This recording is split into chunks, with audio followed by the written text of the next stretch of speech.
আসসালামু আলাইকুম রহমতুল্লাহ বরাকাতু। সুপ্রিয় দর্শক, আজ আমরা কোরআনে কারিমের এমন একটি সূরা আপনাদের সঙ্গে শেয়ার করতে চাই যে সূরার অপর নামই হলো সূরাতুশ শিফা বা আরোগ্য লাভের সূরা। আর সেই সূরা হলো আমাদের সকলেরই অতি পরিচিত সূরাতুল ফাতিহা।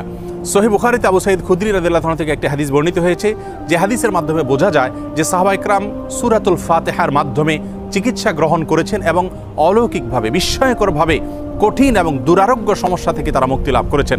তখন নবী করিম সাল্লাল্লাহু আলাইহি ওয়াসাল্লাম বিষয়টি জানতে পারার পর তাকে বলেছিলেন, ওমা ইউদরিকা আন্নাহা রুকিয়া, তুমি কিভাবে জানলে যে সূরা ফাতিহা এটি রুকিয়া বা সকল রোগ থেকে শেফার একটি মাধ্যম।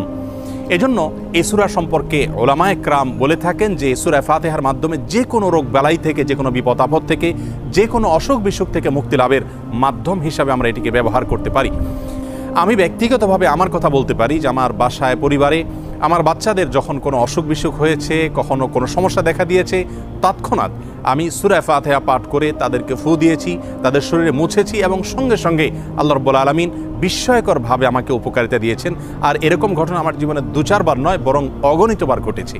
এজন্য সূরা ফাতিহা এটিকে যদি কেউ যথাযথভাবে আমল করতে পারেন, সে আস্থা এবং বিশ্বাস আল্লাহ তাআলার প্রতি থাকে, তাহলে সেক্ষেত্রে অবশ্যই এর মাধ্যমে যে কোনো দুরারোগ্য ব্যাধি থেকে পর্যন্ত আমরা আরোগ্য লাভের মাধ্যম হিসাবে এটিকে ব্যবহার করতে পারি। হাদিসে কুদসিতে আল্লাহ রাব্বুল আলামিন বলেছেন, আনা ইনদা যন্নি আবদি বি, বান্দা আমার প্রতি যেমন ধারণা করবে আমি তার প্রতি সেরূপ আচরণ করব। অতএব পরিপূর্ণ আস্থার সাথে, বিশ্বাসের সাথে যদি কেউ যে কোনো অসুখ বিসুখ থেকে, যে কোনো ব্যাধি থেকে মুক্তি লাভের জন্য সূরা ফাতিহাকে পাঠ করেন, সেটি পাঠ করে কোনো পানিতে, তেল ইত্যাদিতে ফু দিয়ে সেটি যদি ব্যবহার করেন, প্রয়োগ করেন, অথবা শরীরের কোনো জায়গায় অসুখ দেখা দিলে এটি পাঠ করে যদি ফু দেন সেই জায়গায় বা মোছেন, ইনশাআল্লাহ বিইذনিল্লাহ আল্লাহ তাআলা তাকে ওই রোগ থেকে মুক্তি নসিব করবেন। এবং এটি হাজারো লাখ উলামায়ে কেরাম এবং ঈমানদারদের পরীক্ষিত একটি আমল। আমরা এই আমলটি যে কেউ করতে পারি। আমরা অনেকে মনে করি এই সমস্ত সূরার মাধ্যমে আরোগ্য লাভের জন্য বোধহয় কোনো মুত্তাকি পরহেজগার মানুষ দিয়ে এগুলো পাঠ করাতে হয়।